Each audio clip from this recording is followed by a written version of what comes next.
शोषित पिछड़ों का सम्मान वहाँ नहीं हुआ है। चुनाव उत्तर प्रदेश का चुनाव नहीं, ये 2024 का चुनाव है। झूठ और नफरत फैलाने वाले लोगों से जनता सबक सीख चुकी है। को साहिल की दरकार नहीं होती, हौसला बुलंद हो तो कोई दीवार नहीं होती। समाजवादी पार्टी में आ गए, अच्छी पार्टी में आ गए। बीजेपी का अंत है। इन्हें 5 साल योगी होने का जो ढोंग किया है, न ठाकुर सुरक्षित है, न ब्राह्मण सुरक्षित है, न दलित सुरक्षित है। इनका हिसाब चुन चुन कर भारतीय जनता पार्टी के नेताओं कार्यकर्ताओं को दोबारा चेतावनी देता हूँ, इनका हिसाब इनसे लिया जाएगा। टहनी के लड़के ने किसानों के ऊपर गाड़ी चढ़ा दी और 4-5 किसानों को जो है शहीद कर दिया। वो विकास के रास्ते पे ले जाके नौजवानों को नौकरियां मिले, इस पे हम लोग काम करेंगे।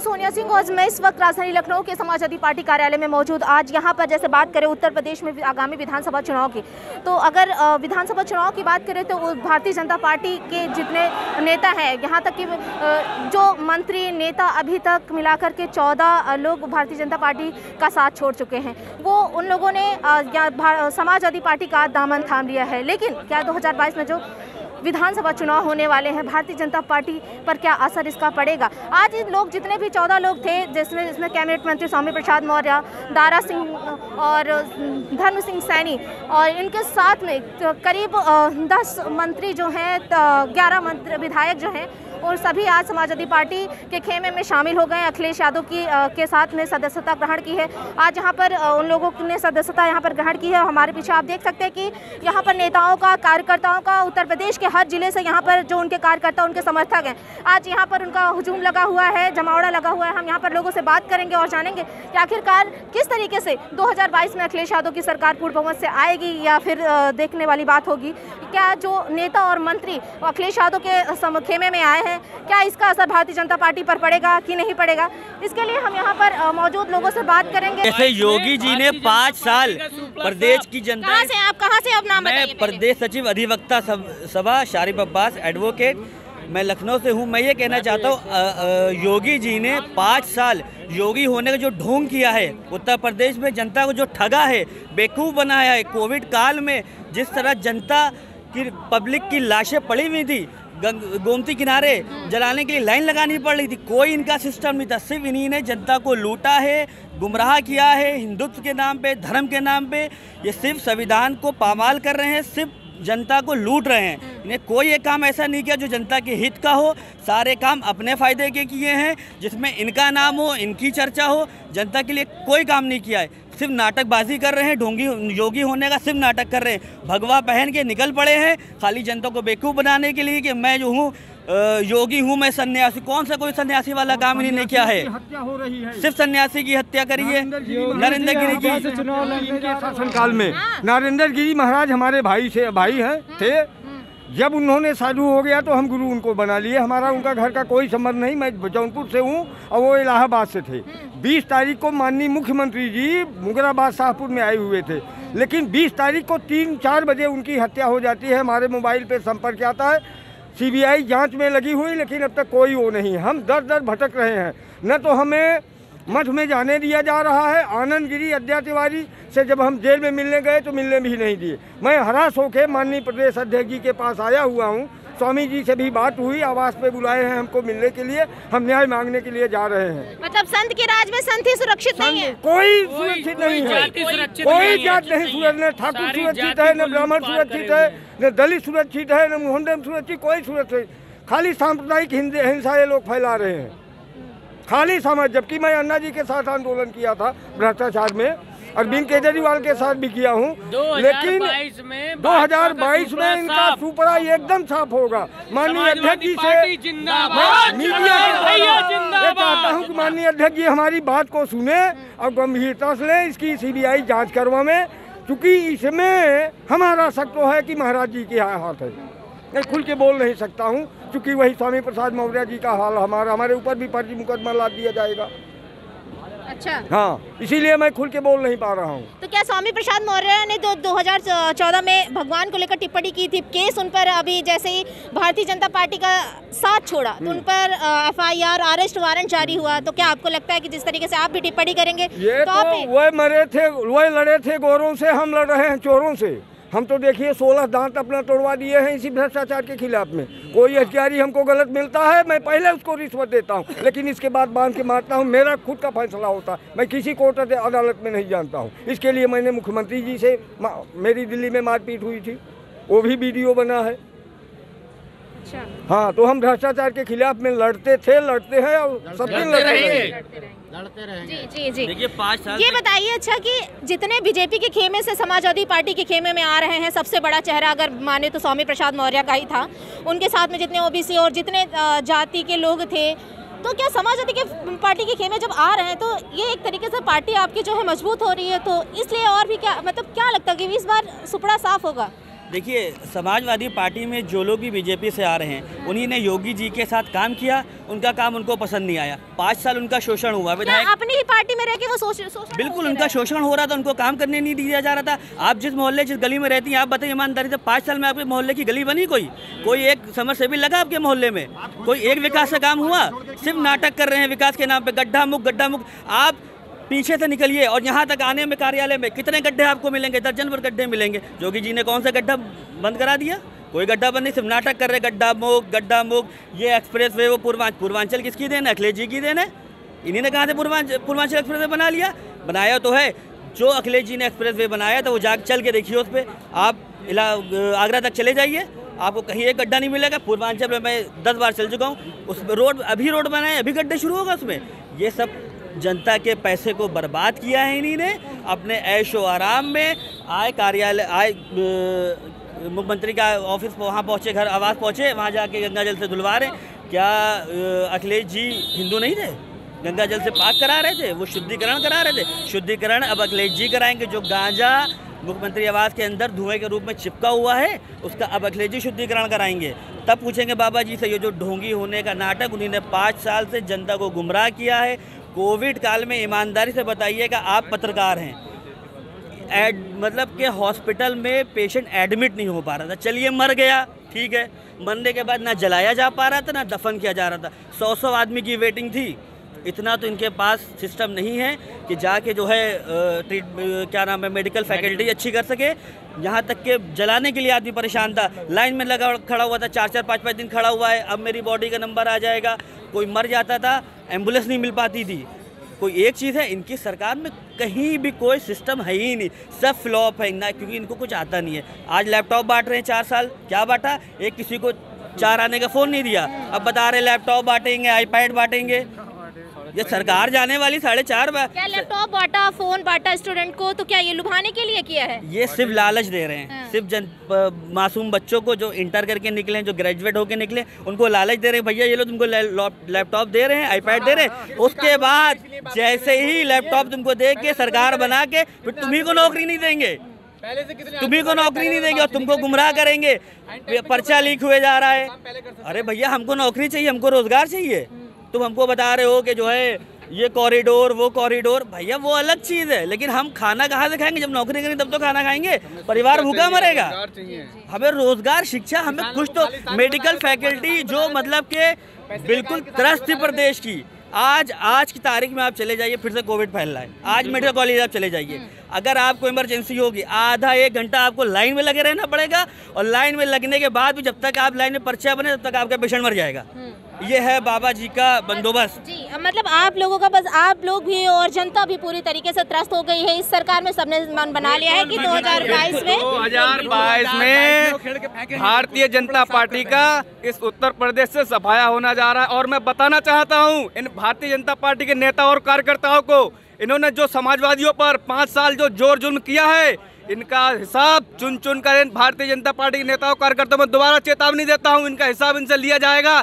और ये जो भारतीय जनता पार्टी, इन्होंने आज तक जो ये भारतीय झूठी पार्टी इन्हें भारतीय जनता पार्टी नहीं कसम से भारतीय झूठी पार्टी कहेंगे, क्योंकि आज तक इन्होंने जो भी वादा किया है, बताइएगा अगर इन्होंने कोई एक अपना वादा पूरा किया हो, चाहे वो 2 करोड़ नौकरियां का हो, चाहे वो 15 लाख खाते में भेजने का हो, चाहे वो किसानों की आय दोगुनी करने का हो। और इन्होंने किसानों की आय दोगुनी की, किसानों की इन्होंने आय दोगुनी की है। किसानों की आय दोगुनी कैसे की है कि जाइए अपना बीज का दाम डबल करके उसे दोगुने करने का काम किया है, उनका उर्वरक डबल करने का, उनकी आय दोगुनी करने का काम किया है। इन्होंने नौकरियां भी दी हैं, इन्होंने नौकरियां भी दी हैं, नौकरियां इन्होंने दी है कि दिन भर आप अपने खेत में काम करिए और रात में जाके अपने डंडा लेकर के ललका सांड को रखाइए। ये नौकरी देने का काम इन भारतीय जनता पार्टी के लोगों ने किया है। और ये बात करते हैं कि हम देशभक्ति हैं, कहते तो हमने हर ग्राम सभा हर क्षेत्र में ये बात करते हैं देशभक्ति की, ये बात करते हैं राम भक्ति की। मैं आपको बताना चाहता हूँ, जब माननीय नेताजी मुलायम सिंह यादव जी जब रक्षा मंत्री नहीं थे, तब आपको पता होगा जब कोई माँ का लाल अपने घर से बॉर्डर पर जाता था तो वो ये कह के जाता था कि माँ मैं जा रहा हूँ बॉर्डर पर, अगर मैं शहीद हो गया तो लौटकर वापस नहीं आऊँगा, अगर शहीद नहीं हुआ तो ही वापस आऊंगा। और जब से माननीय नेताजी माननीय मुलायम सिंह यादव जी रक्षा मंत्री बने, उसके बाद वो बेटा घर पे ये कह के जाता था कि माँ मैं शहीद हो गया तब भी घर वापस आऊंगा, और शहीद नहीं हुआ तब भी घर वापस आऊंगा। ये सारा काम हम ये जो उसके घर वापस जाने का काम हमारे नेता माननीय मुलायम सिंह यादव जी ने किया है। और मैं आपको बताना चाहूँ, राम भक्ति की बात करते हैं, क्या राम भक्ति की बात करते हैं। मैं कश्यप समाज से आता हूं, मेरा नाम शिवम राज कश्यप है, मैं जनपद बरेली का रहने वाला हूं और मैं जिला उपाध्यक्ष पिछड़ा वर्ग में हूं। ये राम भक्ति की बात करते हैं, मैं कश्यप समाज से आता हूं। हमसे बड़ा कोई राम भक्त नहीं हो सकता। हमने श्री राम की नैया को पार लगाने का काम किया है। और इस 2022 में ये पूरा कश्यप समाज, ये पूरा हमारा जितने भी कश्यप माझी मजबार तोरा तोरैया मल्ला जितने हमारी उपजातियां हैं, सभी मन बना चुके हैं 2022 में, जब हम पूरा भारतीय जनता पार्टी का हम पूरा सफाया करने जा रहे हैं। जब हम श्री राम की नैया को पार लगा सकते हैं तो भारतीय जनता पार्टी की नैया को डुबाने का भी काम करेंगे। अच्छा, एक चीज सुन लिए, देखिए अभी जब 2017 के चुनाव थे तो पूरी बीजेपी यानी के सेंट्रल से लेकर के प्रदेश तक के हर आदमी के पेट में दर्द हो रहा था। अखिलेश यादव जी ने लैपटॉप बांटा है, उस लैपटॉप में अखिलेश जी का फोटो है। पूरी पार्टी बीजेपी को दर्द हो रहा था, संघ के भी दर्द हो रहा था कि भैया अखिलेश जी का फोटो लैपटॉप पे लगा हुआ है, वो अपना प्रचार कर रहे हैं। भैया तुम तो 1 किलो नमक बांट रहे हो, 1 किलो नमक पे मोदी जी का फोटो है। आप ही बताइए, कांग्रेस के ज़माने में पोलियो कितनी बड़ा था कि बच्चा पैदा हुआ पोलियो हो गया, 4 साल 5 साल टीकाकरण हुआ, कभी कांग्रेस का फोटो नहीं लगाया किसी ने, अपने मुख्यमंत्री का रहा, अपने जो है प्रधानमंत्री का। ये एक वैक्सीन लगा रहे, जो हमारे पैसे की वैक्सीन हमारे लगा रहे और फोटो अपना चिपका दे रहे। देखो भैया ये मोदी जी ने लगा दिया है, तुम्हारे घुसेड़ दिया गया है, उसके बाद भी तुमको कोविड हो जाएगा। ये सिर्फ बेवकूफ़ बना रहे, वैक्सीन के नाम पे अपना फोटो चस्पा करे, हर घर में घुसेड़े दे रहे हर आदमी की जेब में कि मोदी जी आपकी जेब में रखे हुए हैं, ये देखिए वैक्सीन लगाया। वैक्सीन लगा रहे हैं, वो तब भी लोगों को काम कम प्रोपेगेंडा ज्यादा, बोनस पेस्टर में सिर्फ प्रचार जितने की होर्डिंग। अभी जब तक के योगी जी और मोदी जी जब से लखनऊ आए हैं प्रचार करने, इतने की होर्डिंग जिन्होंने चारों तरफ लगवा दी है, इतनी की इस पैसे को अगर कहीं मेडिकल फैकल्टी में अगर एम्बुलेंस खरीद लेते, कहीं जाकर के एम्स, जो मुंह से कह रहे हैं एम्स बन रहा है, एम्स कहाँ बन रहा है भैया, अगर वहाँ का ये पैसा लगा दिया तो जो आज जो लोग मरे हैं, जो लाशें पड़ी हुई थी, ये मरते नहीं, थोड़े बहुत तो बच जाते। मैं खुद बतौर मेरे पिताजी को कोविड हुआ था, मैं सिलेंडर के लिए 3 दिन भटकता रहा, कहीं से सिलेंडर नहीं मिला, फिर मैंने अपना मोटरसाइकिल बेची, तब जाके मैंने 25,000 रुपये गैस सिलेंडर खरीदा है। और पुलिस वाले खड़े होकर के नंबर लगा रहे 500 रुपये तो तुम्हारा सिलेंडर आगे लगेगा, हमारा सिलेंडर पीछे लगेगा। ये जितने लोग हैं सब भूख भूखी खड़े हुए, हर इंसान के, हर परिवार के एक सदस्य को कोविड मरा है, हर कैजुअलिटी हर जगह हुई है, लेकिन सरकार ने क्या मदद करी? कोई मदद नहीं करी। मैं बता रहा हूँ, मैं कल्बे आबिद फर्स्ट में रहता हूँ, लखनऊ पश्चिम में। मेरे क्या नगर निगम से, और वहाँ की आबादी है तकरीबन 17,000 रुपये, जो वोटर्स हैं, ठीक है, वहाँ पे आता क्या था, 60 डिब्बे आते थे गरीबों में बांटने के लिए, उस तहरी आती थी। अब वो तहरी 18,000 की आबादी में 60 लोगों को कैसे बांटी जा सकती है? योगी जी बताएं, मोदी जी बताएं, कौन से फार्मूले के हिसाब से वो 70 डिब्बे भेजते थे? जनता को एकदम लूट के रख दिया, लॉकडाउन कर दिया। गरीब किसान बेचारे जो है क्या नाम है धरने पे बैठे रहे। आपने क्या किया?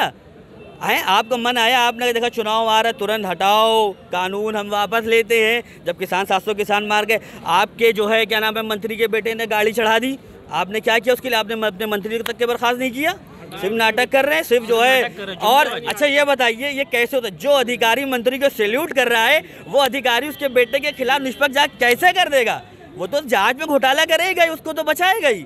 जब अदालत ने जब तक इन्वॉल्व हुई तब जाके जो है थोड़ा काम हो रहा है। बस जनता अपना मूड बना चुकी है 2022 से पूर्ण बहुमत। मेरा नाम मोहम्मद हसन कुरैशी है। हाँ जी। मैं जिला मर्दाबाद से आया हूँ। इनकी नैया तो हमने 2017 में वो दी थी। हमारे यहाँ छः सीटें 6 की 6 हमने जीती। अच्छा। 2 सीटें इन्होंने बेमाना करके, जब इनकी सरकार आ गई तो बहुत थोड़े अंतर जमा हरा दी, 4 हमने जीती हैं। देखिए, जनता का बदलाव अगर आप देखना चाहती हैं और जनता का मन आप टटोलना चाहती हैं तो आप जनता में जाके देखिए। जी जी, मैं चाहती रहती हूँ सर। अपनी बेरी के बेर कोई खक्के नहीं बताता है। जी जी जी। हम अपने अच्छे बताएंगे, वो अपने अच्छे बताएंगे। जनता से अगर पूछना है तो 2020 में जाइए, 2021 में जाइए। जब लॉकडाउन लगा था उस पोजीशन में ये जिम्मेदारी हमारी गवर्नमेंट की थी। हर व्यक्ति चाहे वो अमीर हो गरीब हो वो कैद होकर रह गया था। अब उनकी जिम्मेदारी गवर्नमेंट की है, क्योंकि गवर्नमेंट हमसे टैक्स वसूलती है। भारतीय जनता पार्टी बड़े दावे करती थी। हमारे प्रधानमंत्री जी बड़े चीख के कहते थे, भाइयों बहनों तुम्हें तेल सस्ता चाहिए या महंगा।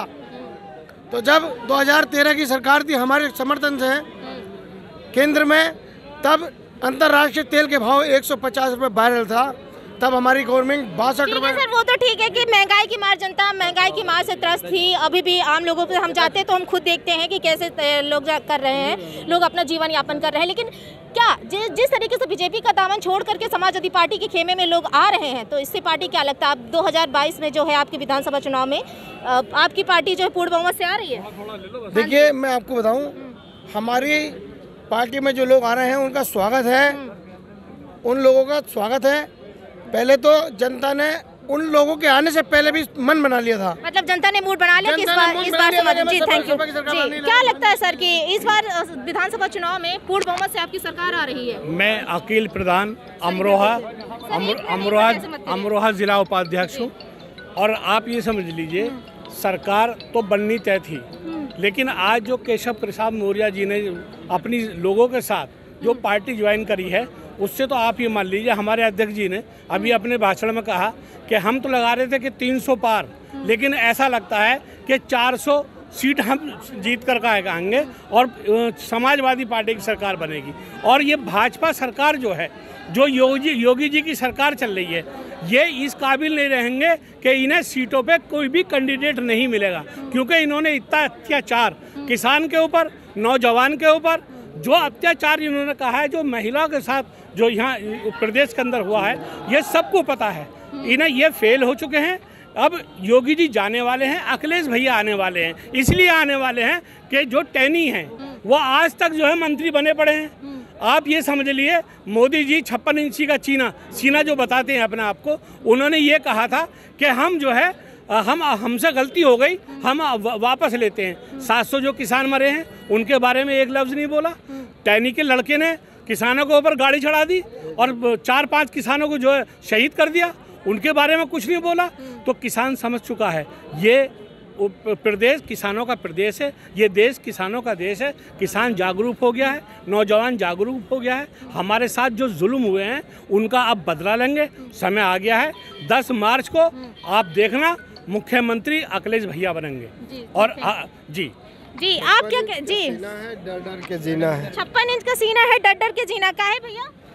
अरे अब देख रहे हैं वहाँ पे किसानी लोग आगे वो लगाए हुए थे, बैरिकेड किए हुए थे। वो लोग तो कुछ और नहीं थे। वहाँ पे उन लोगों को मिलना चाहिए था। हमारे देश के प्रधानमंत्री हैं, ना कि चूँकि भाजपा के प्रधानमंत्री हैं, उनको अपने किसानों से भी मिलना चाहिए था। उनके भी हालचाल लेने, आखिर वो लोग क्यों रोक रहे हैं? जब 700 किसान हमारे मरे तब उनको नहीं चिंता हुई? उनकी मीटिंग मिस हो रही थी, उनकी चिंता हुई। 2 लफ्ज़ नहीं बोले उनके बारे में। जी आप कहाँ से हैं? मैं हसनपुर विधानसभा क्षेत्र से हूँ। हसनपुर विधानसभा क्षेत्र से हूँ मैं, अमरोहा से। जी ये है 2022 में अखिलेश भैया की सरकार बन रही है।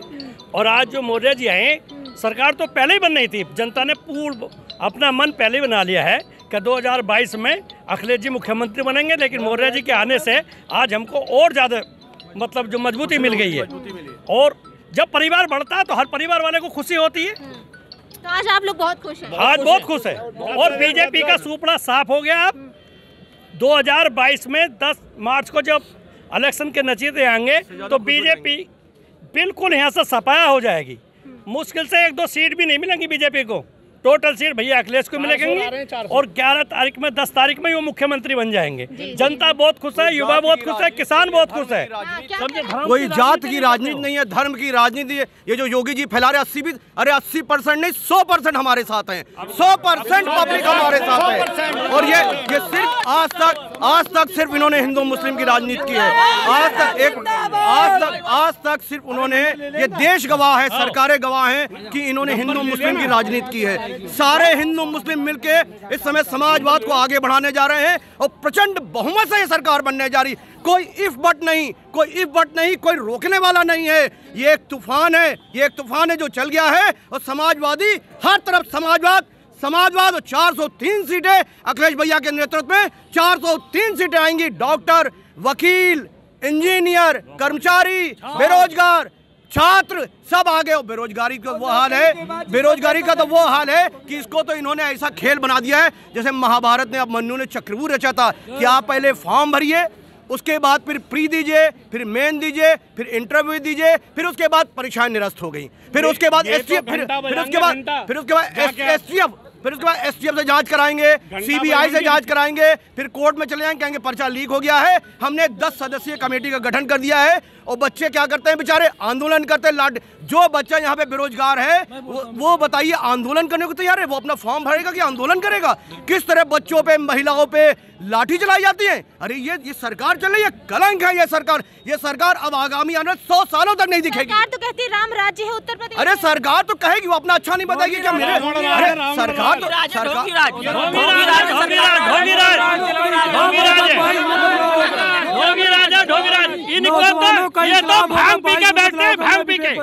विधानसभा प्रयागराज इलाहाबाद छात्र जो है इस समय यूपीएसआई भर्ती हो, चाहे शिक्षक 68,500 भर्ती हो, छात्र इस तरह परेशान है। इलाहाबाद से मैं हूँ, इलाहाबाद की सड़कों पे छात्रों के समय जो लाठियाँ चार्ज हो रही हैं, इतना मैं भी उसमें प्रतियोगी छात्रों में भी भाग लिया था। इन्होंने सिर्फ लाठी चार्ज काम किया है। नौजवान जो है 22 में उसका बदला देंगे इनको। नौजवान 2022 में इनको परिणाम देंगे और 400 सीट से हम लोग जीतने वाले हैं, क्योंकि ये नौजवानों की सरकार है। अध्यक्ष जी, राष्ट्रीय अध्यक्ष जी आएंगे तो नौजवानों के बात सुनेंगे। जय समाजवाद, जय अखिलेश। इस सरकार में युवाओं पर बहुत ही अत्याचार हुआ है। वैकेंसी के नाम ही नहीं ले रहे हैं बिल्कुल। 2 साल हो गए, आर्मी की वैकेंसी नहीं हो रही है बिल्कुल। जो होती है वो निरस्त हो जाती है। जो भी वैकेंसी होती है उसके नाम पे कोई ना कोई ऑप्शन निकाल कर उसको निरस्त कर दिया जाता है और उसके बाद एक नया फार्मूला निकालकर उसके साथ में एक नया विश्वास इस्तेमाल किया जाता है। लोगों को गुमराह कर रही है सरकार, गुमराह कर रही है बराबर। कंटिन्यू नौजवानों को बिल्कुल ही गुमराह करके इन्होंने एक भी नौकरी का कोई फैसला नहीं लिया। अब तक पूरी 5 साल होने वाली हैं, सिर्फ इन्हें राम राज के अलावा कुछ नहीं दिखाई दे रहा है।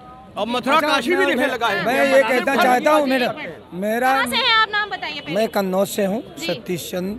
और मेरा निवेदन है कि इसे, अब तो खैर जनता ने निवेदन सुन ही लिया है। इन्होंने जीवन में 5 साल मिले, 14 साल का वनवास तोड़ के जनता ने एक बार विश्वास किया था कि हो सकता है ये बहुत अच्छा करें, आदरणीय जी से बहुत अच्छा करें। तो हमारे आदरणीय जी का पुराना काम आज बोल रहा है।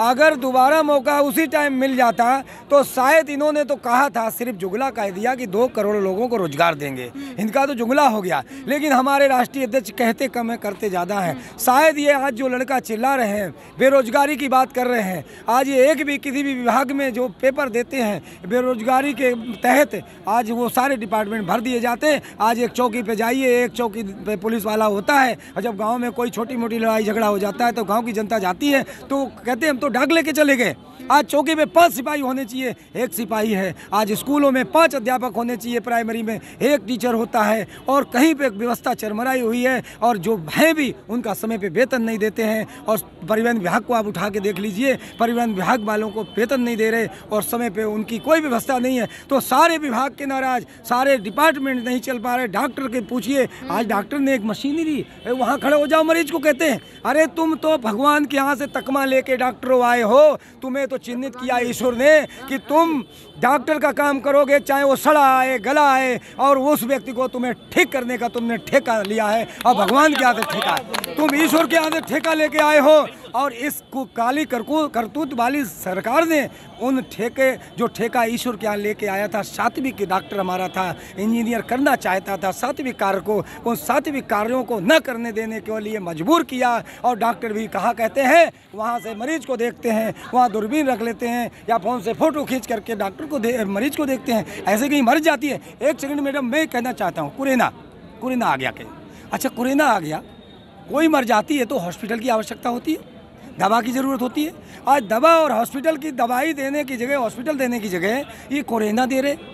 हर 6 महीना 3 महीने बाद खोल देते हैं, और फिर जब इनका मौका लगता है। क्या सरकार कोरोना ला रही है? क्या सरकार दे रही है? सरकार नहीं लाती है, कोई मर, हमने क्या कहा, आप समझ नहीं रहे।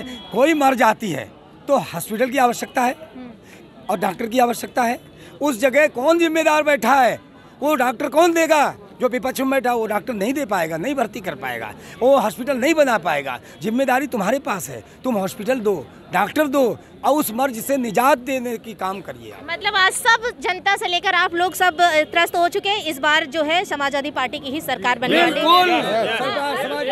अखिलेश यादव, अखिलेश यादव, अखिलेश यादव, समाजवादी पार्टी एक तरफा सभा सरकार बनने जा रही है, कोई आसपास में ठहरने वाला नहीं है, क्योंकि जनता को विकास चाहिए। जनता बहुत दिन हो गए इन लोगों ने गुमराह करके रखा है, लगातार धर्म के नाम पे, जाति के नाम पे, जबकि योगी से लोगों को उम्मीद नहीं थी कि जाति के नाम पे राजनीति करेंगे, लेकिन इन्होंने एक जात विशेष के लोगों को थानों में सब जगह तैनात करके रखा है। जब समाजवादी सरकार थी तो यही उंगली उठाते थे, एक जात विशेष के लोग तैनात किए, जबकि ऐसा नहीं था। समाजवादी सरकार सबको साथ लेके चलती है और जे सिर्फ और सिर्फ दिखावा करते हैं। सरकार तो कहती है सबका साथ सबका विकास करते हैं। अरे इनके जे सिर्फ दिखावा है, जबकि हकीकत अलग है। पर्दे के पीछे अलग काम करते हैं। एक संघ जो आरएसएस है वो पर्दे के पीछे अलग ही काम करता है, कहते कुछ है ये करते कुछ है। बेरोजगारी चरम सीमा बढ़ चुकी है, आम आदमी का जनजीवन अस्त व्यस्त है, किसानों की बहुत दयनीय स्थिति है।